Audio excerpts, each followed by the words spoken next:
Mga technique oh, Kia Sorento 2009. Meron siyang ABS indicator. Pag naka handbrake lang ba dyan? Oo. Pero pag nirelease mo yung handbrake, Pag tumatakbo siya tapos ni-handbrake ko, wala na. Lumalabas na siya pag tumigil ako.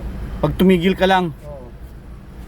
Pero dati wala to. Oo. O sige, scan natin. Scan ng Paxwell kung ano yung dahilan niya. ABS. Ayan mga teknik, mag-scan lang tayo. Pero iyon lang muna natin. Ayan. On. Yan, on lang. Ayan, on tayo. Tapos OBD. Enter. Tumilaw ang bata. O kasi naka-on lang siya, hindi ko ini-start yung engine. Mag-scan lang naman tayo ng error. Tapos mayroong dalawang error codes. Mapapansin nyo. Codes found 2. Okay. Okay natin. I-scan natin kung ano yun. Sa module 1 tayo. Read codes. Stored codes. Ayan P171 at saka 174. Tulen bank 1. System 2 lean bank 1. System 2 lean bank 2. Okay, i-con muna tayo. Balik tayo dun sa isa. Sa pending codes nga kung meron. Ganon din parehas.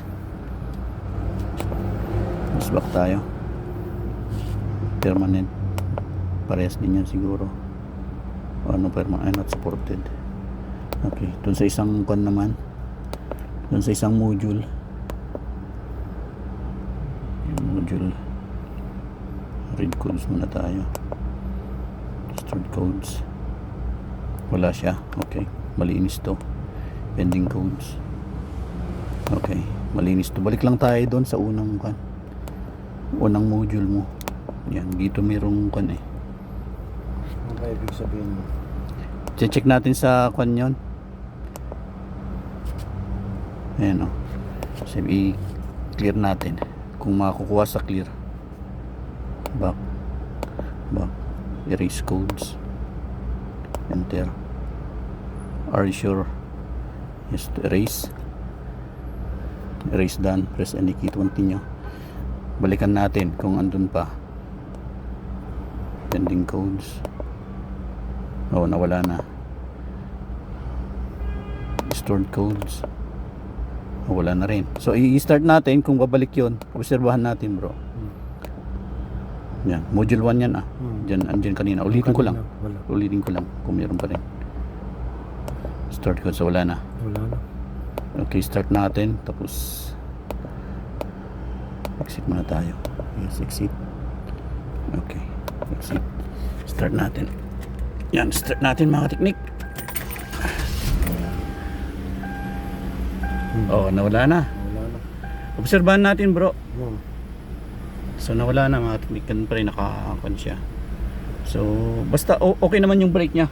Wala ka namang issue. Hindi, yung pag tumatakbo ka, ramdam mo naman na okay. Ngayon okay.